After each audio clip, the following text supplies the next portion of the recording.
Welcome to the second and final lecture of LPP. और आज हम पढ़ेंगे एप्लीकेशन बेस्ड क्वेश्चंस। एलपीपी में जो क्वेश्चन अगर 4 मार्क्स से आएंगे तो मैंने पिछले दिन जैसा बताया था वैसे क्वेश्चंस आएंगे, और क्वेश्चन 6 मार्क्स के या लॉन्ग टाइप क्वेश्चंस आएंगे। तो वो क्वेश्चन पहले वर्ड्स के फॉर्म में होंगे। वर्ड्स के फॉर्म से आपको फॉर्मुलेट लिखेंगे। फॉर्मुलेट आपको एलपीपी करना होगा, फिर बनाना होगा। प्रॉब्लम को नॉर्मली 4 भाग में कैटेगराइज करते हैं, आप वो लिख सकते हैं। ये टाइप प्रॉब्लम है, मैन्युफैक्चरिंग प्रॉब्लम है, एलोकेशन प्रॉब्लम है, ट्रांसपोर्ट प्रॉब्लम है। इसमें ये दोनों लगभग एक ही जैसा होता है। टाइप प्रॉब्लम कुछ अलग तरह का होगा, ट्रांसपोर्ट प्रॉब्लम तो बिल्कुल अलग तरह का होगा, मैन्युफैक्चरिंग एलोकेशन। तो वही 3-4 क्वेश्चंस हम बताएंगे, आपको आइडिया मिल जाएगा। बट आपको कम से कम 15 to 20 क्वेश्चंस बनाने होंगे।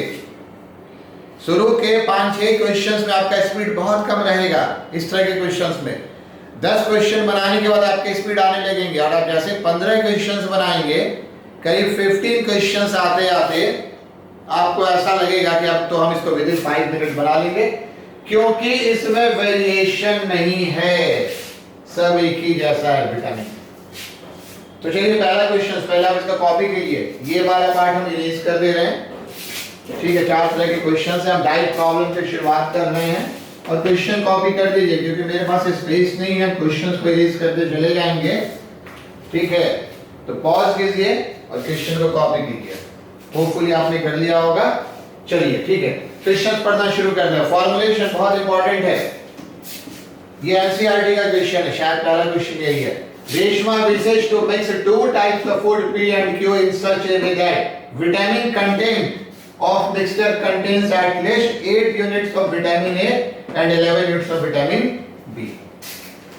ठीक है, 2 टाइप के फूड की बात हो रही है, P और Q की, जिसमें विटामिन ए और विटामिन ए का जो भी आपका अमाउंट होगा उस अमाउंट की चर्चा की जा रही है। आगे बढ़ते हैं। फूड P कॉस्ट ₹80 पर KG and food Q cost food P आपका क्या है ₹60 पर केजी, और ये आपका क्या है ₹80 पर KG. Food P contains 3 unit per kg of vitamin A and 5 unit per kg of vitamin B, while food Q contains 4 units per kg of vitamin A and 2 units per kg of vitamin B। Formulate an LPP for it and determine the minimum cost of the mixture। देखिए पूरी बात को समझिए। यहाँ 2 तरह के food हैं, P और Q। P और Q को मिक्स करके एक नए फूड को मिलाने की बात हो रही है। उस नए फूड में आपका क्या क्या होना चाहिए? विटामिन ए का कम से कम होना चाहिए 8 यूनिट, और विटामिन बी का कितना होना चाहिए आपका 11 यूनिट, ठीक है। ये होना चाहिए मिक्सचर के बाद। लेकिन हमने यहाँ Z से शुरुआत किया, क्वेश्चन की शुरुआत हम यहाँ से करेंगे कि ये जो ऊपर में फूड P और Q की बात हो रही है, उस P और Q का डिस्क्रिप्शन क्या क्या है, तो आप डिस्क्रिप्शन पहले लिखना शुरू करेंगे। जिस फूड को मिक्स करना है उस फूड P और Q का डिस्क्रिप्शन क्या क्या है। मान लीजिए हमने यहाँ ऐसे लिखा, टेबल बनाकर भी लिख सकते हैं, बिना बनाए भी लिख सकते हैं। फूड P और Q का डिस्क्रिप्शन। सबसे पहले कॉस्ट की बात आई है, ₹80 पर केजी। हाँ नहीं, गलत लिख दिया है। P वाले का कितना था? P वाले का 60 था। चलिए पर केजी हम छोड़ देते हैं, कॉस्ट पर केजी यहाँ पे ले लेते हैं, ज्यादा लिखने से पर केजी ऐसे दे दिया, कॉस्ट पर केजी। और ये आपका कितना है? ₹80। चलिए इसके बाद आप आइए, food B contains 3 units of vitamin A। इस दोनों फूड में कितने विटामिन A है और कितने विटामिन B है, ये बात पर यूनिट की हो रही है, ठीक है। ये पर केजी की बात हो रही है। ये सब आप एग्जाम में बहुत नहीं भी लिखेंगे तो चलेगा, डेटा लिखना इंपॉर्टेंट है। तो फूड B के बारे में क्या है? 3 यूनिट्स पर केजी, और इसका विटामिन बी कितना है? 5 यूनिट्स पर केजी। जरा फूड Q के बारे में आप आ जाइए। फूड Q के बारे में क्या है? प्राइस तो पहले लिखा था, कॉस्ट पहले लिखा था, लिख दिया। इसमें विटामिन ए कितने हैं जरा देखिए, ये कितने हैं? 4 यूनिट्स पर केजी, और ये वाले कितने हैं? 2 यूनिट्स पर केजी। आई बात समझ में? फूड पी का डिस्क्रिप्शन यहाँ है कॉस्ट, और फूड बी का डिस्क्रिप्शन कहाँ पर है? कितना रखता है विटामिन ए और कितना रखता है विटामिन बी। फिर फूड क्यू का कॉस्ट यहाँ पर है, और साथ में आता है कितना कि फूड क्यू कितना रखता है विटामिन ए और फूड क्यू कितना रखता है विटामिन बी। इसको हमने पूरा लिख लिया, ये डेटा आप लिख लेंगे एकदम क्वेश्चंस पढ़ते हुए। तो बहुत बार आपको ये अब नीचे वाला लाइन नहीं पढ़ना होगा। अब हम फिर से क्वेश्चन पढ़ते हैं। अब हमको इसको मिक्स करना है, मिक्स करना है, ठीक है। तो कितना कैसे कैसे मिक्स किया जाए, कैसे कैसे मिक्स किया जाए? तो हम लिखते हैं let x kg of food P and y kg of food Q are mixed. ये हमने मान लिया मिक्स्ड कि इसका हमने x kg टेकन, कितना ले रहे हैं इसको ऐसे भी लिख सकते हैं x kg और कितना ले रहे हैं y kg। अब देखिए हम क्वेश्चंस को अभी थोड़ा ऊपर वाला पार्ट रहने दे रहे हैं, हम क्वेश्चंस में ऊपर वाला पार्ट रहने दे रहे हैं क्योंकि इसकी अभी हमको जरूरत है। यहां से हम इसको इरेज कर रहे हैं, ठीक है, यहां से, क्योंकि ये यहां से यहां का हमने डिस्क्रिप्शन लिख लिया है। अब देखिए आपको क्या चाहिए, अब आपने यहां पर जितने भी चीजों को लिखा है, अब यहां पे आपने जितने भी चीजों को लिखा है वो लिखिए। कॉस्ट आपका कितना हो जाएगा, टोटल कॉस्ट आपका कितना हो जाएगा? तो टोटल कॉस्ट आपका हो जाएगा रुपीज में 60x प्लस 80y। एक एक नियम है, यहां के बाद आप सॉल्यूशन यहां लिखिएगा, ऊपर वाला लाइन अभी हमको चाहिए। हम क्या किए, डिस्क्रिप्शन लिखने के बाद x और y मान लिए कि इसका और इसका इतना मिक्स किया गया, तो कॉस्ट कितना आ गया, इतना आ गया। अब देखिए विटामिन ए कितना है, विटामिन ए कितना हो गया किसमें, मिक्सचर में। ये टोटल कॉस्ट आप ऊपर में जाए तो आप लिख देते हैं इन द मिक्सचर, ठीक है, या for the mixture. Vitamin A कितना हो गया, तो यहां से x kg में आए तो विटामिन ए कितना हो गया 3x, और यहां से y kg में आए तो कितना हो गया 4y, और विटामिन बी कितना हो गया इस मिक्सचर में। यहां से आप लिए विटामिन बी का 5 यूनिट P का, और आप यहां से लिए x kg, तो कितना हो गया 1 kg में 5 यूनिट, तो x kg में कितना है 5x यूनिट, और यहां 1 kg में 2 यूनिट पर kg, तो कितना हो गया 2y यूनिट। तो ये जो आपका P और Q का डिस्क्रिप्शन था वो डिस्क्रिप्शन अब किसके लिए आ गया, मिक्सचर के लिए आ गया, फॉर द मिक्सचर के लिए। अब आइए, अब देखिए एक्चुअली क्या है, अब देखिए एक्चुअली क्या है। पहला क्वेश्चन पढ़ते हैं। ये जो मिक्सचर था, इस मिक्सचर में हमको क्या चाहिए था, at least 8 unit of vitamin A. At least कहने का अर्थ है ग्रेटर देन इक्वल टू 8। इसकी मात्रा कम से कम 8 होनी चाहिए। ये टोटल विटामिन ए का यूनिट हो गया ना, क्यों हो गया, विटामिन ए यहां और यहां लिखा है, ये हम x kg ले रहे हैं, ये हम y kg ले रहे हैं, तो 3 into x plus 4 into y, और ये कम से कम कितना होना चाहिए, एट लीस्ट 8 या 8 से ज्यादा। ये अपने मन में आप बोल लीजिएगा 8 या 8 से ज्यादा। तो ये 8 के बराबर, ये तो पहले समझ में आया। अब ज्यादा या कम, तो 8 से ज्यादा हमको चाहिए, एट लीस्ट कम से कम 8 चाहिए। तो ये आपका क्या हो जाएगा, ग्रेटर देन इक्वल टू 8। और लाइक वाइज आपका क्या था, विटामिन बी आपको कितना चाहिए था, आपको विटामिन बी चाहिए था कम से कम कितना 11। एक बात का ध्यान रखिएगा, चलिए इसको लास्ट में लिख देंगे, पहले हम सवाल बना लें, एटलीस्ट मुझ पे आएंगे। अब हमको कुछ नहीं करना, अब हम क्वेश्चन को हटा देते हैं। हमको फॉर्मुलेट करना है, क्या फॉर्मुलेट करना है, एलपीपी। तो आप लिखिएगा the LPP will be, the LPP will be, देखिए क्या होगा, इसी को आप z मानिएगा, और इसी यही कॉस्ट हो गया ना, हमको कॉस्ट कितना चाहिए था, मिनिमम चाहिए था, ये हो गया minimise z is equal to 60x plus 80y given that। यहाँ चलिए आपको हम वर्ड लिख देते हैं, अगर आपको याद होगा सब्जेक्ट टू कंस्टेंट्स तो ठीक है, नहीं तो आप ऐसे लिख दीजिएगा व्हेन।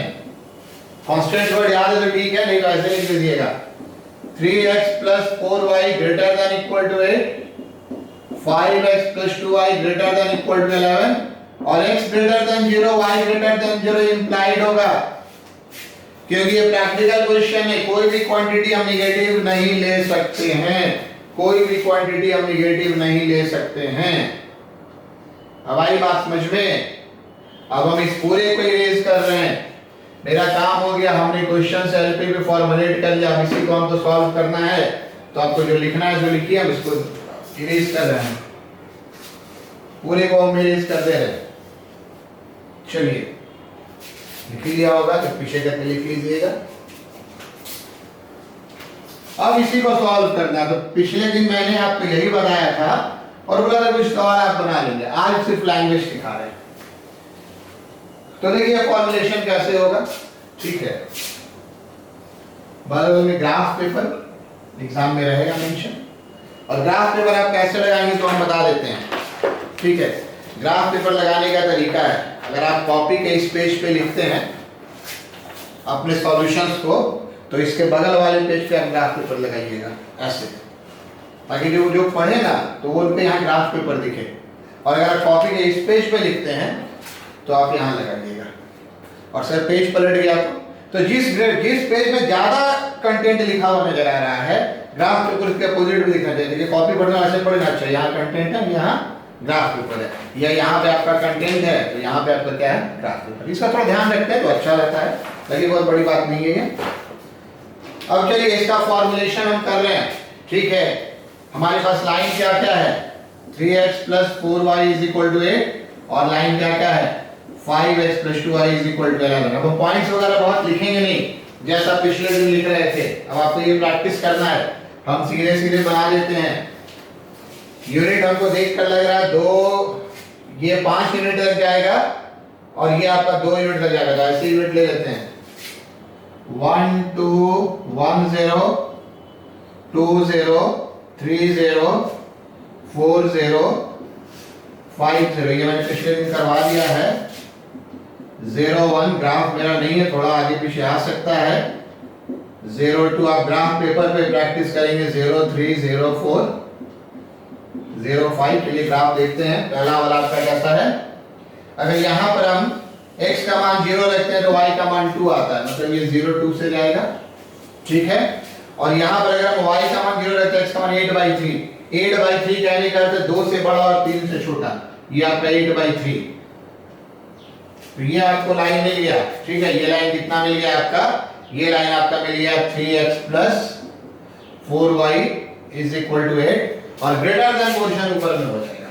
ये आप चेक कर लीजिएगा, पिछले क्लास में हम इस पे काफी स्ट्रेस कर चुके हैं। ग्रेटर देन पोजीशन ऊपर में हो जाएगा, लिख के दिखाने की जरूरत भी बहुत नहीं होती है, आप ऐसे भी दिखा देंगे तो समझ ले। क्यों हो जाएगा, 3x plus 4y greater than equal to 8 is, हम कुछ लिख दे रहे हैं, satisfied by 30। देखिए तो इसको 20 सेटिस्फाई कर रहे हैं, 30 सेटिस्फाई कर, आज हम सीधा लिख दिए, ठीक है। मन में ही कर लिए कि 20 रखे हैं तो ये सेटिस्फाई नहीं करेगा, 20 में ये सेटिस्फाई नहीं करेगा, 30 में कर जाएगा। तो 30 लाइन किधर है, ये वाला पोर्शन चलना तो फर्स्ट ही क्वाड्रेंट में है। चलिए अब इसमें आते हैं, इसमें y का मान 0 तो x का मान 11/5। y का मान अगर हम 0 लेंगे तो x का मान आपका कितना आएगा, 11/5। और ये जो आपका 11/5 है वो कहाँ पर है, डेटा देखिए बड़ा कॉम्प्लिकेटेड कभी कभी आ जाता है, इसमें दिक्कत होती है। एक आ गया आपका 8/3, तो ये 2.66, एक आपका 11.5, मतलब 2 से गुना कीजिएगा तो ये आ जाएगा, ये हो गया 2.2। अब यहाँ पे बहुत सारे डेटा आ रहा है, आने दीजिए कोई बात नहीं, हम जानबूझ के लिए क्वेश्चन को लिए हैं 11/5। इस 2 की हमको जरूरत नहीं है तो थोड़ा सा हम इसको इरेज कर दें। ये आपका है 11/5 और ये आपका है 8/3। साथ में हम ये देखें, यहाँ पर अगर x 0 तो y 11/2, 11/2 मतलब क्या हो गया, 5 से बड़ा, 5 से बड़ा 11/2। 6 अगर यहाँ है, 5 और 6 के बीच में सेकंड आपका यहाँ हो गया। थोड़ा लाइन और अच्छा चलना चाहिए, लगना चाहिए। आप स्केल वगैरह से एग्जाम में अच्छे से मिलाइएगा, स्ट्रेट लाइन हो गया। अब देखिए ये आपका है 0 से x, और ये जिस पॉइंट से जा रहा है ये पॉइंट आपका है 0 11/2। ध्यान रखिएगा, अब ये दोनों कहां पे कट रहा है, तो इसमें अब कौन सा रीजन लेंगे, इसमें अब रीजन ऊपर वाला ही लेंगे। क्यों लेंगे, अगर आप देख सकते हैं 5x plus 2y greater than equal to 11 is satisfied by 32, satisfied by 32 नहीं 30, इस 11 by 5 का भी 30 पॉइंट है, तो ये भी इसको सेटिस्फाई कर रहा है। मतलब इसका भी ऊपर वाला क्वेश्चन, इसका भी ऊपर वाला क्वेश्चन, तो इसको हम शेड कर दें, ठीक है। फिजिबल रीजन वर्ड याद रखिएगा, फिजिबल रीजन इज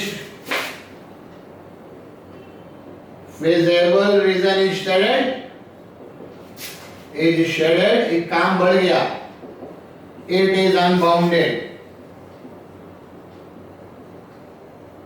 चलिए इट इज अनबाउंडेड। अब इसमें देखिए कॉर्नर पॉइंट कितना होगा, एक तो आपका यहाँ पे 8/30, ये इसमें शेडेड रीजन में नहीं आया, 11/5 नहीं आया, एक आपका हो गया 0.11/2, और एक यहाँ पे जो कट रहा है ऊपर वाले को हम इरेज कर रहे हैं, ठीक है। हमको सिर्फ ये डेटा ध्यान रखना होगा, लास्ट में हमको इसकी जरूरत पड़ेगी, लास्ट में इसकी जरूरत पड़ेगी। ऊपर वाला हम फिर से इरेज कर लें, आउटपुट आपने लिख लिया होगा, नहीं तो लिखिए जल्दी से पॉज करके। अब अगर हम इसको सॉल्व करेंगे, solving 3x plus 4y is equal to 8, 5x plus 2y is equal to 11, यहीं पे सॉल्व कर लीजिए, 2 से गुना कर दिया, ठीक है।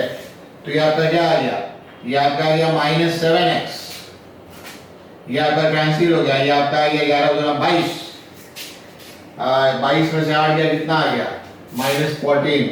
चलिए ये तो ले देकर कुछ ठीक आया, ये आपका x is equal to 2, अगर x का मान 2 आया तो y का मान कितना आ जाएगा, इसको भी इरेज कर दें,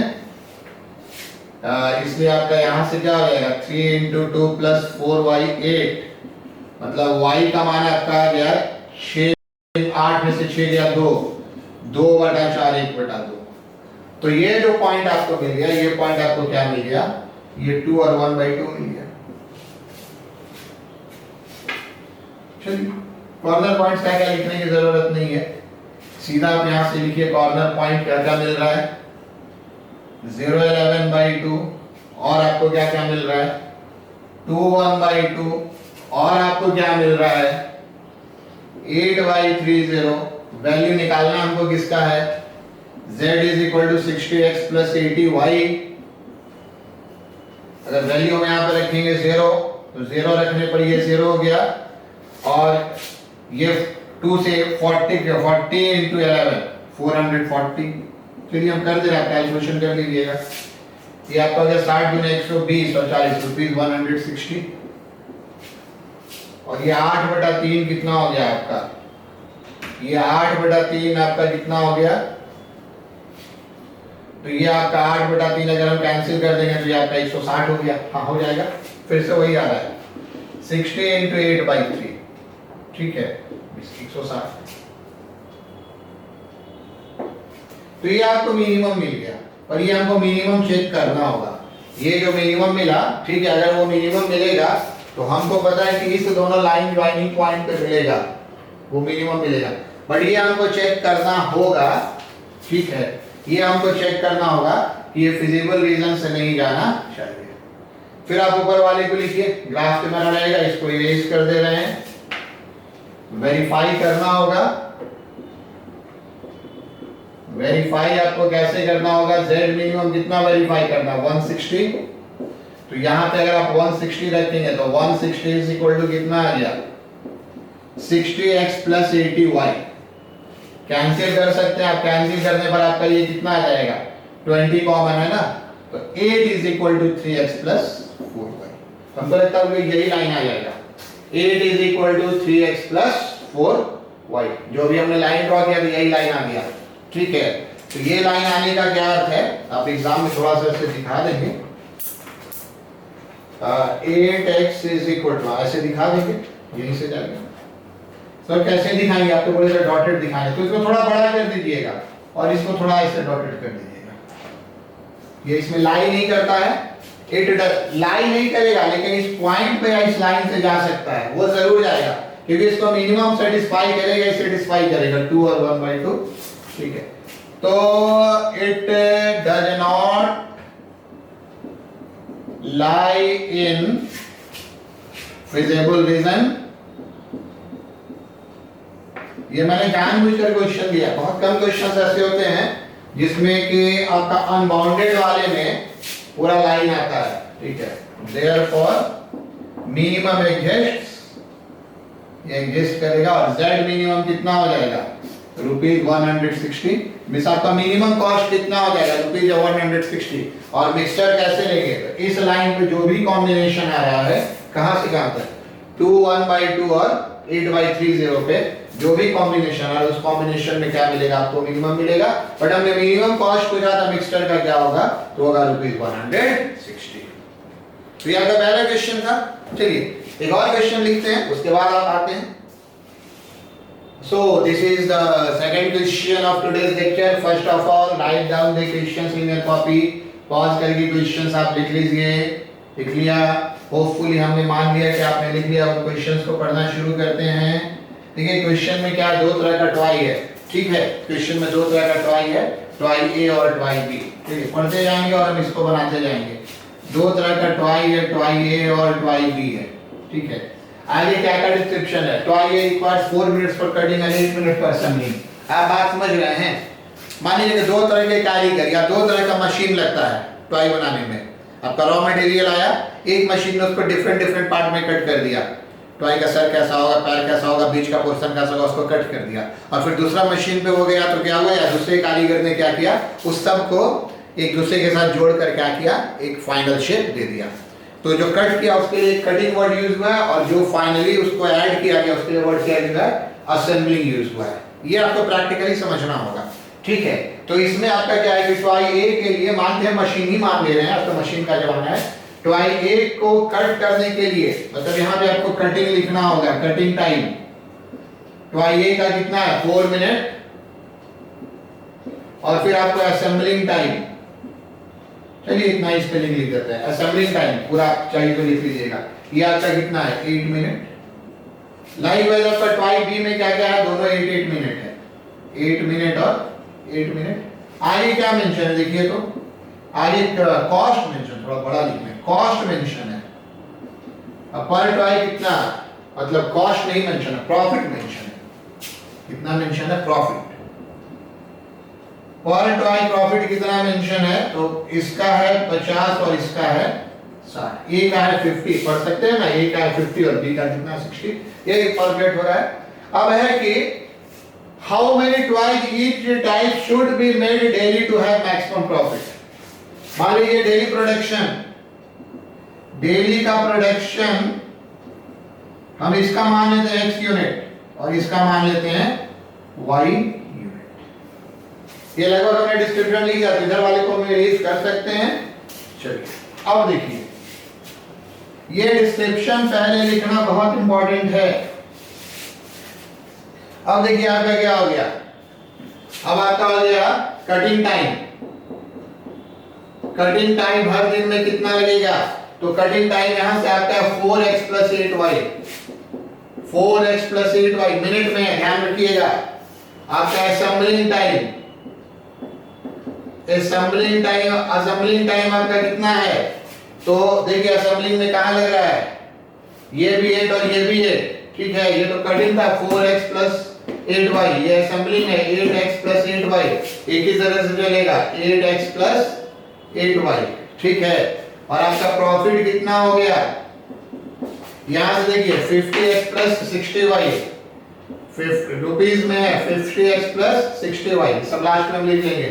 अब आगे बढ़िए, क्या है इसमें एक और बात है, if 3 hours 20 minutes available in a day for cutting, जैसे मशीन काम करती है ना, तो मशीन का क्या होता है, मैक्सिमम टाइम होता है भाई, इतना ही टाइम तक मशीन काम करेगा, इसके बाद ज्यादा एक दिन में काम नहीं करना है। ठीक है, तो कटिंग टाइम या मजदूरी काम करेगा, तो आज बस टोटल कटिंग टाइम कितना है 3 hours 20 minutes। एक काम आप कीजिएगा, ये एक्चुअली आपका जिसको आप कन्वर्ट कर लीजिएगा 200 मिनट है, तो ये मैक्सिमम अवेलेबल 2 मिनट है, 200 मिनट है। मशीन कटिंग वाला मैक्सिमम 200 मिनट चल सकता है, तो मैक्सिमम 200 मिनट चल सकता है, तो लेस देन इक्वल टू 200 सबको मिनट में चेंज कर लिया है। और असेंबली वाला मशीन कितना चल सकता है या कितने देर के लिए अवेलेबल है, कहीं से आप उसको भाड़ा पे लाते हैं, कितने देर के लिए अवेलेबल है, तो 4 घंटे के लिए अवेलेबल है, मतलब 240 मिनट। इससे ज्यादा हम इसको यूज नहीं कर सकते हैं 240 मिनट। पिछले का क्वेश्चन में एक बात बोल रहा था, देखिए कहीं वर्ड एट लीस्ट आएगा तो इसमें ग्रेटर देन इक्वल का साइन चलता है, एट मोस्ट आएगा तो इसमें लेस देन इक्वल का साइन चलता है। ये वाला एक तरह का एट मोस्ट सिचुएशन है, ज्यादा से ज्यादा कितना अवेलेबल है, ज्यादा से ज्यादा इतना अवेलेबल है। तो इसको आप वर्ड्स को पकड़ सकते हैं कि एटलीस्ट में हम ग्रेटर देन एट मोस्ट में लेस देन करते हैं, काम हो जाता है, बट इसको सेंस से विजुलाइज कीजिए, ज्यादा अच्छा होगा। यही प्रॉफिट आपका z हो गया, यही प्रॉफिट आपका z हो गया। तो एलपीपी क्या हो गया, इसमें से कुछ कैंसिल भी हो रहा है, ठीक है। इसमें से अगर हम कैंसिल करेंगे तो पहला वाला इक्वेशन क्या हो जाएगा, x + 2y ≤ 50। दूसरा वाला इक्वेशन क्या हो जाएगा, x + y ≤ 30। 8 या 24, सही बात समझ में ना। इसमें से हम 4 कैंसिल कर दिए और इसमें से 8 कैंसिल कर दिए, तो एलपीपी क्या हो गया, एलपीपी हो गया मैक्सिमाइज z = कितना, इसमें तो कुछ कैंसिल नहीं होगा, 50x + 60y when subject to constant याद रहे तो ठीक है, नहीं तो when पहला कंडीशन से हम क्या लिख रहे हैं, x + 2y ≤ 50। दूसरे से हम क्या लिख रहे हैं, x + y ≤ 30 और x greater than 0 y greater than 0 implied होगा। क्यों इंप्लाइड होगा, आज इसको हम हटा दें पूरे क्वेश्चन को, क्यों इंप्लाइड होगा, क्योंकि जब भी हमारा कुछ भी मैन्युफैक्चर होगा तो वो नंबर नहीं मैन्युफैक्चर होगा। तो ठीक है, अब हम इसको भी हटा देते हैं, यहाँ पे बस हम जल्दी से सॉल्व कर दे रहे हैं। अब हम बहुत ज्यादा नहीं ड्रॉ वगैरह करेंगे, बहुत ज्यादा नहीं समझाएंगे, हम जल्दी से ड्रॉ कर दे रहे हैं। आप यहाँ पे पॉज करके एक बार अपने से बनाने का प्रयास कीजिए और लास्ट मेरे आंसर से मिला लीजिएगा। स्केल कहाँ तक जाएगा, स्केल मैक्सिमम 10 20 30 40 50 ले लेते हैं।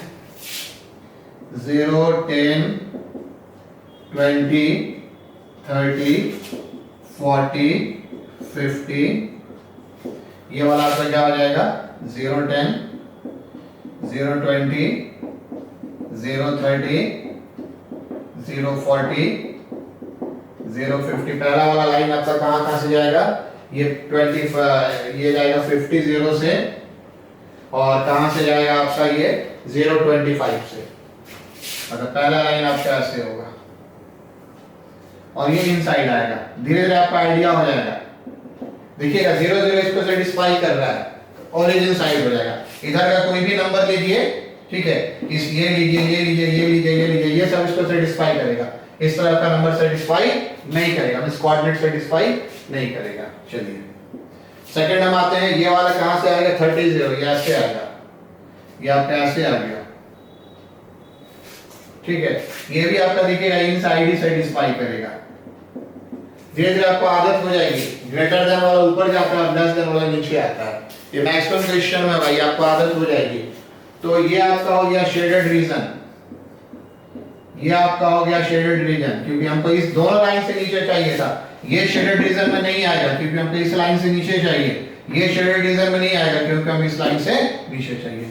तो ये वाला एक हमको जरा पॉइंट सॉल्व करके देखना पड़ेगा, मैं सॉल्व किया तो काम चलेगा नहीं, अंदाज पे सॉल्व कर दें। अगर घटा देंगे तो कितना हो जाएगा, अगर इसको हम घटा देंगे, अंदाज पे क्या करना है, जो लिखा हुआ है x + y = 30, तो y का मान आपका आ गया 20, x का मान आ गया 10। हाँ ये 10 20 आ गया, 10 20 आ गया। चलिए ठीक है, यहाँ तक आपका 10 20 आ गया। अब हमको करना क्या, कॉर्नर पॉइंट क्या क्या मिल गया, हालांकि मिलने को देखिए आपका एक 0 0 भी मिल गया, आपका एक यहाँ से क्या मिल गया, इस वाले से आपका मिल गया, इस वाले से आपका मिल गया 30 0। ये आपका पॉइंट हम लिखे नहीं थे, ये पॉइंट आपका कितना था 0 25, और ये आपका क्या मिल गया 10 20। तो यहां से एक बार फिर से हम इसको कर दें, ये आपका बाउंडेड रीजन है, इसलिए इसमें फर्दर चेक नहीं करना होगा, जो भी आंसर आ जाएगा वही आपका आंसर होगा, 50x प्लस 60y। तो कॉर्नर पॉइंट हम यहाँ से अगर शुरू करें, ये 0 से शुरू करते हैं, 0 से यहाँ इसका कोई मतलब नहीं है, लेकिन कॉर्नर पॉइंट है तो हमने लिख लिया 30 0, फिर आपका क्या आ गया 10 20, और फिर आपका क्या आ गया, ये आपका आ गया 0 25, ये तो खैर 0 होगा, ये आपका 30 पे कितना हो जाएगा, ठीक है 5 दिया 15, 1500, ये आपका कितना हो जाएगा, ये आपका हो जाएगा 500, और यहां से हो जाएगा 6 गुना 12, 1200, ये आपका क्या हो जाएगा रुपये 1700, और 0.25 पे क्या हो जाएगा 25 का 150, ये आपका, तो यही मैक्सिमम प्रॉफिट है। तो आप क्या लिख लीजिएगा, maximum profit is ₹1700 per day when, लिख लीजिए इसको, maximum profit is ₹1700 per day when 10 unit of toy A and 20 unit of toy B are produced। ये आंसर हो गया। चलिए एक और क्वेश्चन को हम देखते हैं। So this is the third question of today's lecture। First of all, go through the questions, copy down the question in your copy। I hope you have noted down, आपने नोट कर लिया होगा। देखिए हमने जो लिखा था कि जो एलोकेशन प्रॉब्लम होता है और मैन्युफैक्चरिंग प्रॉब्लम होता है, प्रॉफिट वाला लगभग एक ही होता है। पिछला वाला आपका मैन्युफैक्चरिंग प्रॉब्लम दिया था, ये वाला हमने एक तरह का एलोकेशन प्रॉब्लम दिया है, ठीक है। दोनों में बहुत कम अंतर है, आप इसके ऊपर उतना उस पर डिस्टिंक्शन नहीं कर पाएंगे। आपके लिए तीन ही तरह का सवाल होगा, डायरेक्ट प्रॉब्लम, मैन्युफैक्चरिंग या एलोकेशन जिसमें प्रॉफिट की बात होती है, और एक आएगा ट्रांसपोर्ट प्रॉब्लम। तो चलिए क्वेश्चन को आपने पढ़ लिया, क्या है, an aeroplane can carry a maximum number of 200 passengers, capacity 200 है, a profit of ₹1000 is made on each executive class and a profit of ₹600 is made on each economic class। देखिए हम यहाँ से शुरू करते हैं, हमने इसको रेड किया भी था, ठीक है, आगे हम क्वेश्चन पढ़ेंगे। एक्चुअली हमारे पास क्लास दो तरीके के हैं, हमारे पास क्लास है इकोनॉमी और हमारे पास क्लास है एक्सक्लूसिव। जरा देखिएगा एक चीज, हमने यहाँ पहले एक्सक्लूसिव लिख दिया है और यहाँ पे बाद में एक्सक्लूसिव लिख दिया है, कभी कभी ऐसा कंफ्यूजन होता है, चलिए लिख दिया तो लिख दिया। टोटल पैसेंजर वो कितना कैरी कर सकता है, टोटल पैसेंजर 200 कैरी कर सकता है। तो आगे बढ़ने से पहले हम यही मान लेते हैं कि नंबर ऑफ पैसेंजर्स यहीं पे हम मान लेते हैं कि मान लीजिए इकोनॉमी क्लास में x और इस क्लास में y है, यहीं पे मान लीजिए। तो इससे देखिए क्या कंक्लूजन निकलेगा, क्यों अभी ही मान लिए कि हमारे x प्लस y है वो 200 से छोटा है या बराबर हो सकता है। देखिए मैक्सिमम नंबर में ये ध्यान रखिएगा, मैक्सिमम नंबर आएगा तो लेस देन समथिंग लिखेंगे, क्योंकि मैक्सिमम 200 होना चाहिए या 200 से कम होना चाहिए, और मिनिमम नंबर कहीं पे आएगा तो हम ग्रेटर देन लिखेंगे। जैसे अगर minimum number of 100 persons should go in A party, तो मिनिमम क्या नहीं करते 100 या 100 से क्या हो गया ज्यादा, और मैक्सिमम क्या नहीं करते 200 या 200 से कम, तो यहाँ 200 या 200 से कम, इसलिए हमने कम लिखा। चलिए आगे बढ़ते हैं। इसके बाद आपका क्या है, इसके बाद आपका पहला लाइन तो हमने क्लियर कर दिया, उसके हमने एक्स वाई मान लिया। इसके बाद प्रॉफिट की बात क्वेश्चन में है, तो प्रॉफिट आपका कितना है, प्रॉफिट आपका कितना एग्जीक्यूटिव क्लास पे कितना प्रॉफिट है, ₹1000। अच्छा देखिएगा बाद में हम लिखे हुए हैं एक्सक्लूसिव, एग्जीक्यूटिव है ना, एग्जीक्यूटिव क्लास, एक्सक्लूसिव नहीं, एग्जीक्यूटिव क्लास, ठीक है। और इस पे आपका कितना है, इस पे 600 रुपया है। तो प्रॉफिट आपका जो मैक्सिमम होगा थोड़ी देर में हम लिखते हैं। आगे क्या है, the airline reserves 20 tickets for executive class, means इसके लिए कम से कम 20 टिकट होने चाहिए। कम से कम 20 कहने का अर्थ है, अब ऐसा नहीं है कि सारा का सारा आप इकोनॉमी क्लास ही कर सकते हैं, कम से कम 20 होने का अर्थ है 20 या 20 से ज्यादा। कम से कम 20 होने का क्या अर्थ है, कम से कम 20 वाई है, कहने का तो वाई 20 है या 20 से ज्यादा है। चलिए यहां तक आ गए, उसको हम इरेज कर दें कुछ दूर ऊपर से। अब देखिए हमारे पास क्या है, अब जो हमारा नेक्स्ट है ये हमारा है, however at least 4 times as many passengers prefer to travel by economy class than by exclusive class. इसको जरा ध्यान से समझिए, इसमें गड़बड़ होता है। 4 times as many passengers prefer to travel by economy class than by exclusive class। अगर मतलब कहने का अर्थ है कि अगर इसमें x ट्रैवल कर रहे हैं तो ये x जो है ये 4 times y से बड़ा है। इस लाइन को समझिए, x जो है 4 times y से बड़ा है। क्यों? पहले ऐसे देखिए, मान लीजिए क्वेश्चन होता, ऐसा है नहीं, यहाँ पे कभी रहेगा नहीं, ये हमेशा ग्रेटर देन और लेस देन में रहेगा। क्वेश्चन ये रहता कि एग्जैक्टली 4 टाइम्स पैसेंजर्स जो इकोनॉमी क्लास से ट्रैवल, ठीक है, इकोनॉमी क्लास में है, वो एक्सक्लूसिव क्लास के क्या 4 टाइम्स है। अगर बराबर होता तो क्या रहता, x = 4y, बट यहाँ पे क्या कर रहा है, at least 4 times as many passengers prefer to travel by economy class than by executive class। Executive class में यहां से एक्सिक्यूटिव क्लास में जितने पैसेंजर्स हैं उसके 4 टाइम्स पैसेंजर्स जो हैं वो किससे ट्रैवल करते हैं, वो ट्रैवल करते हैं आपके इकोनॉमी क्लास से। एटलीस्ट कहने का अर्थ है कि ये वाला, एटलीस्ट कहने का भी हमने क्या बताया था कि ये वाला बड़ा होना चाहिए, एट मोस्ट होता तो छोटा होता। तो एक इनइक्वालिटी आपका यहाँ पे ये भी मिल रहा है, क्या मिल रहा है, x > 4y। और प्रॉफिट आपको कितनी मिल रही है, आपको प्रॉफिट कितनी मिल रही है,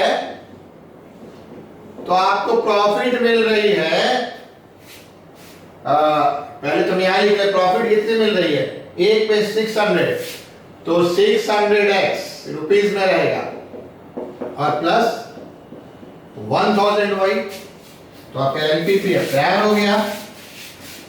चलिए सब हटा दें। अब एलपीपी आपका क्या हो गया, एलपीपी इज मैक्सिमाइज। ये क्वेश्चन है कैसे एलोकेशन करेंगे मैक्सिमाइज के लिए। z = 600x, क्योंकि इकोनॉमी में फायदा 600 था, plus 1000y subject to condition, subject to condition। चलिए हर बार ब्रेन लिख रहे थे, कांस्टेंट भी लिख सकते हैं। क्या क्या कंडीशन है आपका, x प्लस y 200 से छोटा होगा, y कम से कम 20 चाहिए, x इसका 4 टाइम्स होना ही चाहिए, और साथ में एक कंडीशन आप x > 0 लिख लीजिएगा। नॉर्मल क्वेश्चन में x > 0 y > 0 लिखते हैं, क्योंकि कोई भी थिंग्स है, प्रैक्टिकल थिंग्स है, तो वो आपका क्या है, पॉजिटिव ही होगा। बट यहाँ पे एक कंडीशन दे दिया, कम से कम 20 फीट इसमें हमको रखना ही रखना है। चलिए, तो बाकी तो आप क्वेश्चन समझ ही रहे हैं। गेट द मैक्सिमम प्रॉफिट की बात हो रही है, तो इसमें अब आप पहले पॉज कैसा हटा दें, जरूरत नहीं है। आप पहले पॉज करके क्वेश्चन को बनाइए और फिर आंसर मिलाइए। देखिए मैं क्वेश्चन बनाता चला जा रहा हूं। x हो गया, ये y हो गया, नंबर बड़ा है, 200 है, 4 गुना भी है, स्केलिंग में 40 का ले लेता हूं। 40, 80, 120, 160, 200, 240, ये एक्चुअली 040 होगा, ये 40 0 होगा। चलिए जरूरत पड़ी तो हम लिख लेंगे 80, 120, 160, 200, 240 का जगह नहीं है, तो ये जो आपका लाइन x + y = 200, या पर 200 0 से और 0 200 से जाएगा, तो इसको आप सीधा मिल गया। चलिए लगभग सीधा मिल गया, और लेस देन 0 और इज इन की ओर होगा। आप देख लीजिएगा मैक्सिमम क्वेश्चन में इसके लोग एक्चुअली इसमें 0 0 रखते हैं। आप कोई पॉइंट देखिए, इसको सेटिस्फाई कर रहा होगा, इसको 240 सेटिस्फाई नहीं करेगा, इसको 160 सेटिस्फाई करेगा, तो ये नीचे की ओर आएगा। चलिए ये मैंने ले लिया, ठीक है। अब इसके बाद आप चले जाइए, कहाँ पे चले जाइएगा, y = 20, तो ये 40 माने तो 20 कहीं यहीं पे होगा, 0 20, तो ये आपका लाइन है y = 20, थोड़ा ऊपर की ओर चला गया, देखिए y 20 है, ये लाइन आपका x प्लस y 200 है। तो अगर आप देखेंगे ना y 20 रखेंगे तो ये पॉइंट हमको चाहिए ही बाद में, अभी लिख लेते हैं जब नजर आ गया तो। इसको सॉल्व करेंगे, y ऑलरेडी 20 है तो यहाँ 20 रखेंगे तो x 180, यही पॉइंट हो गया। अच्छा, अब आपका क्या है, एक लाइन है ये वाला है x minus 4y is equal to 0, कैसे ड्रॉ करेंगे? तो अगर आप x का वैल्यू मान लीजिए 80 लेते हैं तो y का वैल्यू क्या आएगा 20 है। एक तो 0 0 से जा रहा है और 0 0 के बाद ये किससे जा रहा है? अगर आप x का मान 80 लेते हैं, 80 ले रहे हैं, बड़ा ले रहे हैं, तो y का मान 20 होगा। तो छोटा सा आ रहा है, कहीं यहाँ पे मान लेते हैं, इसको मिला लीजिए, ऐसा मिला लीजिए, 80 20 आ रहा है यहाँ पे, ठीक है। तो एक पॉइंट हमको, अच्छा ये वाला रीजन किधर आएगा, जरा रीजन चेक कर लें। ये तो x माइनस 4y आपका 0 है और हमको क्या चाहिए था, हमको ये चाहिए था ग्रेटर देन इक्वल टू 0। हमको क्या चाहिए था, ये चाहिए था हमको ग्रेटर देन इक्वल टू 0। तो ग्रेटर देन इक्वल टू 0 कौन सा क्वेश्चन लेगा, मींस इसको कौन सा सेटिस्फाई कर रहा है, इसको 40 0 सेटिस्फाई कर रहा है, 0 40। देखिए ये जो लाइन है ना, ये एक्चुअली ओरिजिन से जाना चाहिए, थोड़ा सा मेरा आगे पीछे हो गया, आप कर दीजिएगा, ओरिजिन से जाना चाहिए। तो ये जो लाइन है ना, इसके इधर 40 0 इधर 0 40 है, तो 0 40 तो सेटिस्फाई नहीं करेगा, 40 0 80 0 ये सब करेगा।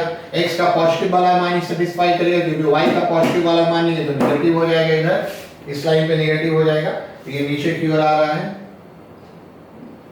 और y ग्रेटर देन 20 भी था ना, तो 20 से बड़ा ऑब्वियस ऊपर की ओर आ रहा है। तो ये तो फिजिबल रीजन हो गया, ये वाला पॉइंट हमको निकालना पड़ेगा, है ना। तो ये वाला पॉइंट कैसे निकलेगा, इसके लिए हमको सॉल्व करना होगा। आप सब कॉपी में दिखाते जाइएगा, x प्लस वाई 200, तो हमको लगता है कितना आ जाएगा, अगर हम सब्ट्रैक्ट कर देंगे तो y का मान 40, y का मान 40 तो x का मान 160 40 आएगा। 160 40 अपना सॉल्व कर, इसको दोनों को सॉल्व कर लीजिएगा, सीधा सीधा 160 40। तो ये फिजिबल रीजन हो गया, इसके कॉर्नर पॉइंट्स हैं, लिख लिया होगा ना। ये थोड़ा मेरा स्ट्रेट लाइन गया नहीं, आप इसको बना लीजिएगा कब स्केल से मिला के, अच्छा सा स्ट्रेट लाइन जाना चाहिए भाई। चलो ठीक है, ले लेगा, ठीक है। अच्छा, अब वही वाली बात आ गई, आपका z कितना था 600x, देखिएगा प्लस 1000y, पहले कॉर्नर पॉइंट लिखते हैं ना, और z कितना था 600x प्लस 1000y, और कॉर्नर पॉइंट आपका है कहाँ कहाँ पे, तो एक कॉर्नर पॉइंट आपका यहाँ पर है ना, ये आपका है 80 और 20, सही है, इसको सेटिस्फाई करें 80 20 आपका है। एक आपका है 180 और 20, और एक आपका है 160 और 40। कम से कम 4 गुना होना चाहिए था, ये इसका 4 गुना, ये इसका 4 गुना, ये इसका 9 गुना है, कम से कम 4 गुना होना चाहिए था। तो सर वैल्यू हमको निकालना पड़ेगा, लंबा चौड़ा कैलकुलेशन है, करते हैं, बड़ा पेशेंसली कीजिएगा। जैसे हम देखिए इसके लिए कर रहे हैं 8 6 48 और 1 2 3 0, और ये कर रहे हैं 2 इकाई 2 और 2 पे 4 0, तो ये आपका कितना हो गया, ये आपका हो गया 68, है ना, 68,000। इस पे आ जाइए, 28 का टोटल से 108, और इस पे 1 2 3 0, फिर इस पे आ जाइए 2 पे 4 0, तो 0 0 0 8 2, ये आपका इतना आ गया 1,28,000, ये 68,000 है। चलिए हम पूरा कैलकुलेशन करके दिखाई रहे हैं, ये देखिए 96 96 पे 3 0, है ना, और 96 ठीक है, और ये आपका कितना हो गया, ये आपका हो गया 40,000, है ना, 40,000, तो 0,006 और 1, तो ये आपका आ गया, ये सबसे बड़ा आ गया 1,36,000, तो यही मैक्स आ गया, यही मैक्सिमम प्रॉफिट हो गया। आप लिख लीजिए एलोकेशन कैसे होगा। एलोकेशन होगा कि आपका इकोनॉमी क्लास में there is 100 seats for economy class and 40 seats for executive class for maximum profit. इसी लाइन को लिख लीजिए। एंड क्या लिखिएगा, there is 100 seats for economy class and 40 seats for executive class for maximum profit, and maximum profit is rupees 1,36,000 in a trip। ऐसे ही question बनाते हैं। चलिए एक और क्वेश्चन देख लेते हैं, ट्रांसपोर्ट प्रॉब्लम। थोड़ा सा वो अलग ढंग का होता है। पहला डाइट अलग था, दूसरा तीसरा एक जैसा था, चौथा थोड़ा अलग होता है, कम आता है एग्जाम में, बट आप देख लीजिए। So this is the fourth and final question of this video. This is transportation problem. First of all, make a pause and write down the question. This is a question up to this, and this is some part of solution. You may write this. मैंने इसे लिख कर रख लिया है ताकि थोड़ा सा हमारा टाइम इसमें सेव हो जाए। तो पॉज कीजिए और पहले आपको ये क्वेश्चंस को ध्यान से लिख लीजिए। क्वेश्चंस लिखने में ज्यादा समझ में आता है, लिख लीजिए, आलस नहीं कीजिए। चलिए, होपफुली आपने क्वेश्चन लिख लिया। चलिए क्वेश्चन पढ़ना शुरू करते हैं। देखिए ट्रांसपोर्टेशन प्रॉब्लम में क्या होता है और इसकी इनइक्वालिटी कैसे क्रिएट होती है, वो एक बड़ा इंटरेस्टिंग है। वो इनइक्वालिटीज के बड़े इंटरेस्टिंग पार्ट है, कैसे क्रिएट होती है। हालांकि ये क्वेश्चंस हमने देखा एग्जाम में लोग पूछते नहीं है, बट कभी पूछ दिया तो इसे सीख लेते हैं। देखिए क्वेश्चन क्या है, ये हमारे पास दो गोडाउन है ए और बी। ग्रेन कैपेसिटी, ग्रेन अन्न, समझते हैं ना, ग्रेन कैपेसिटी। गोडाउन की ग्रेन कैपेसिटी होती है किस गोडाउन में कितना हम अन्न रख सकते हैं, कितना चावल दाल गेहूं जो भी ग्रेन से रख सकते हैं। तो कैपेसिटी है, कितनी कैपेसिटी है, इसकी कैपेसिटी 100 क्विंटल्स और इसकी कैपेसिटी कितनी है, इसकी कैपेसिटी है 50 क्विंटल्स। ठीक है, अब यहां से इसको 3 राशन शॉप में भेजना है, 3 राशन दुकान में भेजना है। किसमें किसमें भेजना है, तो ये इसको भेजना है डी में, ई में और एफ में। ठीक है, यहां हमने बनाया है डी और ई और एफ में। तो 2 गोडाउन है, 1 और 2, और राशन शॉप है डी, ई और एफ, उसमें उसको क्या करना, सेंड करना है। अब देखिए कंडीशन है हुज रिक्वायरमेंट है, मतलब डी का रिक्वायरमेंट कितना है, डी को एक्चुअली चाहिए 60 क्विंटल, डी को कितना चाहिए 60 क्विंटल, ई को कितना चाहिए 50 क्विंटल, तो एफ को कितना चाहिए 40 quintals. The cost of transportation, यही मेंशन है टेबल में। जैसे गोडाउन ए, जैसे हम गोडाउन ए से हम डी में भेजे, गोडाउन ए से हम कहां भेजे, डी में, तो आपका कॉस्ट क्या लग रहा है, ₹6 पर quintal. Transportation means transportation cost की बात हो रही है। अब अगर हम गोडाउन ए से भेजे ई में, तो कितनी लगे, ₹3 पर क्विंटल। गोडाउन ए से अगर हम ग्रेन्स को, राशन को अगर हम भेजे, यहां पर एफ में तो ₹2.5 क्विंटल। लाइकवाइज बी से डी में का 4, बी से ई का 2 और बी से दिखाया। आगे बात समझ में। अब आपका क्या है, अब आपका क्या है, how what should be supply to be transported in order that transport cost is minimum. Transport का कॉस्ट, ट्रांसपोर्टेशन कॉस्ट मिनिमम हो, इसलिए किसमें कितना कितना भेजा जाए। और देखिए फॉर्मुलेशन कैसे हो रहा है, यहां तक क्वेश्चन आप समझ गए। हमने लिखा है, मान लीजिए कि ए से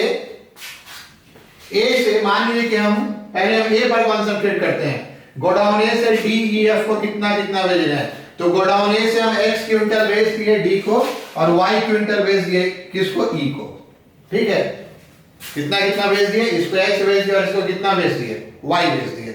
अब हमारा जो भी बच गया, मतलब 100 minus x minus y, bracket लेकर प्लस कर लिया है, 100 माइनस x माइनस y, क्योंकि यहाँ पे टोटल कितना है, टोटल आपका 100 ही है। तो जो भी हमारा टोटल बच गया, वो टोटल हम आपको, टोटल आपका हम कहाँ दे दे रहे हैं, टोटल हम एफ में दे रहे हैं। आई बात समझ में। अब आते हैं गोडाउन बी पे।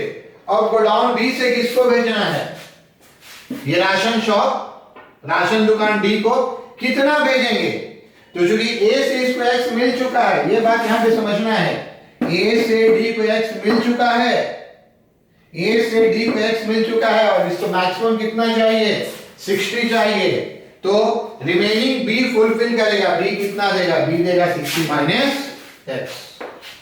अब आइए बी से ई को कितना मिलेगा, ई को टोटल कितना चाहिए, ई को टोटल कितना चाहिए, ई को टोटल 50 चाहिए, ई को टोटल कितना चाहिए 50 चाहिए। तो ये 50 मिल चुका है, ठीक है, 50 में y मिल चुका है, तो कितना हो गया 50 माइनस y।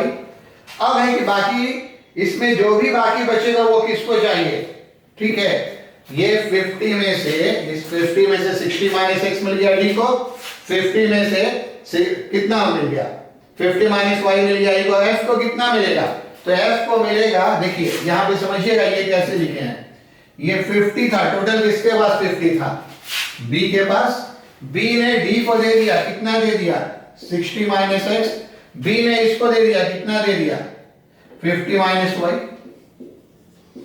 तो b के पास टोटल 50 क्विंटल थे, उसने 60 माइनस x दिया, जिसको x पहले मिल चुका था, 50 माइनस y दिया, जिसको पहले से y मिल चुका था, तो बाकी जो बचेगा ये 50 में से इसको और इसको घटाएंगे तो ये कितना बचेगा, आप देख सकते हैं 50-50 कैंसिल हो गया, minus 60 plus x plus y, है ना, ये f को मिलेगा, वही हमने लिखा x प्लस y माइनस 60।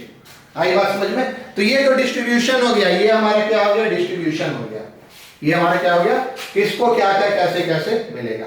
अब चलिए अब हम आते हैं कॉस्ट पे, ठीक है, अब हम आते हैं कॉस्ट पे, कॉलम बड़ा होगा, इस लाइन को हम थोड़ा सा इरेज करेंगे, ठीक है, क्वेश्चंस को भी इरेज करेंगे, लाइन पे इरेज करेंगे। अब जब हम कॉस्ट पे आते हैं, देखिए अब सवाल है कि जब A से D को भेजा गया, A से D को भेजा गया कितना x क्विंटल, और एक क्विंटल की कीमत कितनी थी 6 रुपीस थी, तो ये 6x रुपीस लगेगा। A से E को भेजा गया कितना y क्विंटल, और A से E को भेजने में कितना लग रहा था 3 रुपया लग रहा था, तो प्लस क्या होगा 3y होगा, ठीक है। और फिर A से F को भेजा गया इतना क्विंटल, और A से F को भेजने में कितना लग रहा था 2.5 रुपया, 5/2 इसको लिखेंगे, 5/2 लग रहा था, यहां से जरा इरेज कर दें, जरूरत नहीं है इसकी, ठीक है, 5/2 ये आपका कितना हो गया plus 5/2 minus 100x plus y हो गया, ये रुपीस में है, हमने लिखा नहीं है, ये टोटल कॉस्ट होगा, ये टोटल कॉस्ट होगा, समझ में आई बात, ये टोटल कॉस्ट क्या होगा, A से D को, A से E को और A से F को भेजने में। अब जरा B से हम भेजेंगे किसको, D को, तो बिल्कुल ऐसा ही कर दें, B से D को, तो यहाँ पे रेट आप देखिए कितना है, यहाँ पे रेट आपका 4 है, तो ये आपका क्या हो जाएगा 4 × 60 माइनस x, फिर देखिए जब हम भेजेंगे B से E को, तो यहाँ पे कितना है 2 × 50 माइनस y, और जब हम भेजेंगे B से किसको F को, तो F हमारा इतना है और B से F को भेजना है, इसको जरा इरेज कर दे, 3 × इतना हो जाएगा, चलिए इसको भी इरेज कर दे, ये आपका कितना हो जाएगा, लगभग काम हो ही गया, 3 × कितना हो गया x प्लस y माइनस 60, तो ये रुपीस में, और यही आपका टोटल कॉस्ट है, यही आपका टोटल कॉस्ट है।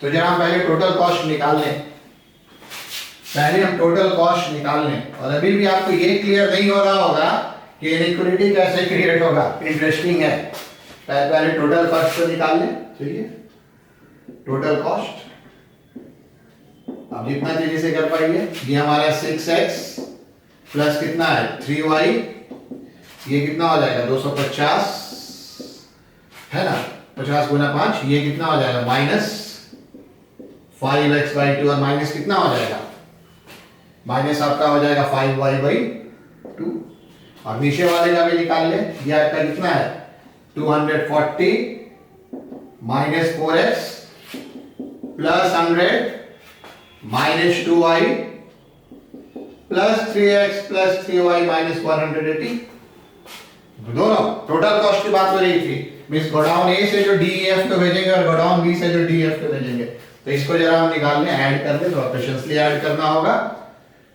ये आपका 6x में से 4x गया तो 2x और 3x हो गया आपका 5x, और 5x में से 5x/2 चला गया तो 5x/2, मतलब इसका हमने कैलकुलेशन कर लिया। अब जरा y पे आते हैं, ठीक है, ये 3y और ये 3y 6y में से 2y चला गया 4y, और 4 में से 5/2 आएगा तो कितना होगा 3/2 प्लस 3y/2, और साथ में y भी सारा हो गया, साथ में अब कांस्टेंट टर्म पे आ गया तो कितना हो गया, ये हो गया 250 240 490 590, और 590 में से कितना चला गया 180 चला गया, कितना बच गया 410। होपफुली यही आपका टोटल कॉस्ट है इन रुपी, ये किसमें है रुपये में आपका टोटल कॉस्ट है, आप यहां पे लिख सकते हैं, ऐसे लिख लीजिए, रुपीज इतना, जैसे भी लिख लीजिए, टोटल कॉस्ट हो गया। अब देखिए इसका कैसे इनइक्वालिटी क्रिएट होता है। अभी तक कहीं एटलीस्ट, एटमोस्ट, मैक्सिमम, मिनिमम शर्त लिखा नहीं था, तो ये कैसे क्रिएट होता है? ये ऐसे क्रिएट होता है, ध्यान रखिएगा। कंडीशंस, देखिए कंडीशंस इसका कहां से आता है, यही z मानेंगे, इसी का मैक्सिमम मिनिमम निकालना होगा। लेकिन देखिए कंडीशंस कहां से आता है, ये जितने भी क्वांटिटी हैं ये 0 से बड़े होंगे, x और y तो ऑब्वियस है 0 से बड़ा होगा। ये 60 माइनस x है, तो 60 माइनस x भी 0 से बड़ा होगा, मींस x छोटा होगा 60 से। ये आपका 50 माइनस y है, तो 50 माइनस y भी 0 से बड़ा होगा। ट्रांसपोर्टेशन में आप ध्यान रखिएगा इनइक्वालिटी कहां से क्रिएट हो रहा है, कोई बड़ा छोटा दिया नहीं है। जो भी क्वांटिटी को हम सेंड करेंगे, ट्रांसपोर्ट करेंगे, सारे क्वांटिटी आपके पॉजिटिव होंगे। तो आप ये भी पॉजिटिव होगा, तो ये पॉजिटिव होने का अर्थ है, आप ध्यान से देखिए, x प्लस वाई 100 से छोटा हो जाएगा, और ये भी पॉजिटिव होगा, x plus y minus 60 positive कहने का अर्थ है x प्लस वाई आपका 60 से बड़ा हो जाएगा। तो ये तो फर्स्ट क्वाड्रेंट बताता है, मेन आपकी इनइक्वालिटी यही आती है। इसी को सॉल्व कर देना है। चलिए कर ही लेते हैं। ऐसा आप खुद से भी कर सकते हैं, वीडियो बढ़ा के आप देख ले सकते हैं, आपकी मर्जी है। होपफुली मैंने आपने इसको लिख ही लिया होगा, है ना? मैं तो काफी देर तक गुजरता नहीं, तो पीछे करके लिखिए। अब ये भी कैलकुलेशन था, तो जरा हम आ जाएं। ठीक है, फर्स्ट क्वाड्रेंट ही चलेगा, रेड पेन था क्या? फर्स्ट क्वाड्रेंट ही चलेगा, ठीक है ना? फर्स्ट क्वाड्रेंट चलेगा। 60 100 है, 20 ही ले लेते हैं, 20 40 60 80 100 20 40 60 80 100, यहां तक में आ जाएगा, है ना? थोड़ा ऊपर चाहिए होगा, y हो गया, x हो गया। चलिए x लेस देन 60, ये x is equal to 60 line, इसमें x हमेशा 60 होता है। लेस देन पोर्शन आपका इधर की ओर आएगा, ठीक है? फिर आपका क्या है, y लेस देन 50, 50 इसके बीच में होगा, ठीक है? ये 60 है, ये y इज इक्वल टू 50 है, तो इसका लेस देन इधर होगा। y लेस देन 50 मतलब नीचे की ओर होगा। चलिए अब यहां तक आते जा रहे हैं। फिर आपका क्या है, फिर आपका है x प्लस वाई, फिर आपका क्या है, x प्लस वाई 100। तो जरा हम काट कुट करके देख लें, अगर x का मान 60 रखेंगे तो y का मान कितना होगा, 40 होगा। x का मान 60 रखेंगे तो y का मान 40 होगा। मतलब यहां से जाएगा ये लाइन, जरूर से इस लाइन को बड़ा ध्यान से ड्रॉ करना जरूरी है, क्योंकि एरिया छोटा आ रहा है, देख रहे हैं ना? ये 60 40 सेटिस्फाई कर रहा है, और अगर ये 50 लेंगे तो ये 50 50 भी सेटिस्फाई कर रहा है, 50 50 भी सेटिस्फाई। मतलब ये लाइन ऐसे जाएगा, यहां पे जाएगा। मतलब ग्राफ पेपर नहीं था, पहले हम ये लाइन दिखा दिए, थोड़ा सा 100 हमारा इधर आ गया है, ठीक है? ये ऐसे जाएगा, और ये आपको लेस देन चाहिए ना, तो लेस देन इस तरफ होगा। मतलब ये बताएगा हमको इस एरिया में आना है। हम ये एरिया ये छोड़ दिए, क्योंकि क्या था, x छोटा पहले ही आ चुका, y पहले ही आ चुका, तो हमको पता है कि हम इसमें कंसंट्रेट कर रहे हैं। तो इस एरिया में जो लेस देन 0 होगा, 0 0 इसको सेटिस्फाई करता है, ये ओरिजिन साइड में होगा, तो ओरिजिन से चेक कर लिया, इधर होगा। और फिर आपका x प्लस वाई 60, तो ये 60 60 से जाएगा, तो इसमें कोई प्रॉब्लम नहीं है। ऐसे ले लेते हैं इस लाइन को, ये था x प्लस वाई 100 और ये x प्लस वाई 60, तो ये ऊपर हो जाएगा, क्योंकि इसको 0 0 सेटिस्फाई नहीं करेगा, तो 0 0 के अपोजिट साइड हो जाएगा। आप देख सकते हैं 80 0 0 कोई भी सेटिस्फाई करेगा, तो यहाँ पे ऐसे आ जाएगा, ठीक है? ये नीचे की ओर आएगा, लेस देन ये ऊपर की ओर आएगा, वो भी हम लोग इसमें याद रख लेते हैं। तो यही आपका क्या हो गया, यही आपका हो गया शेडेड रीजन।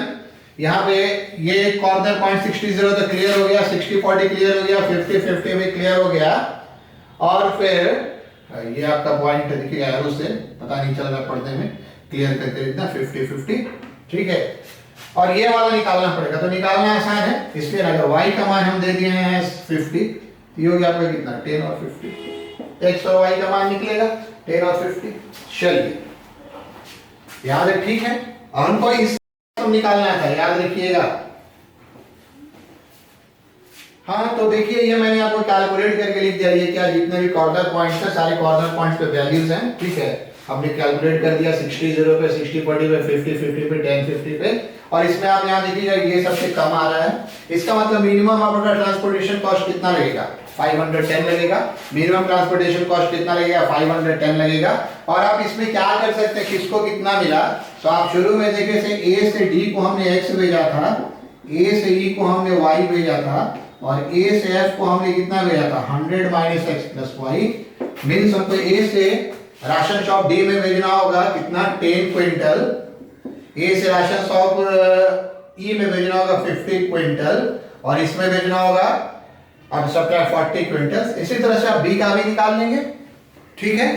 और तो ये आपका डिस्ट्रीब्यूशन हो गया, जो शुरू का टेबल था, A से B, A से E, A से F को कितना गया, रिमेनिंग B से D, B से E, B से F को कितना गया, और मिनिमम कॉस्ट कितना लगेगा 510। So that's all about LPP. That's important for 12th. So enjoy LPP, enjoy 12th examination. Best of luck for the 12th examination. Okay, thank you.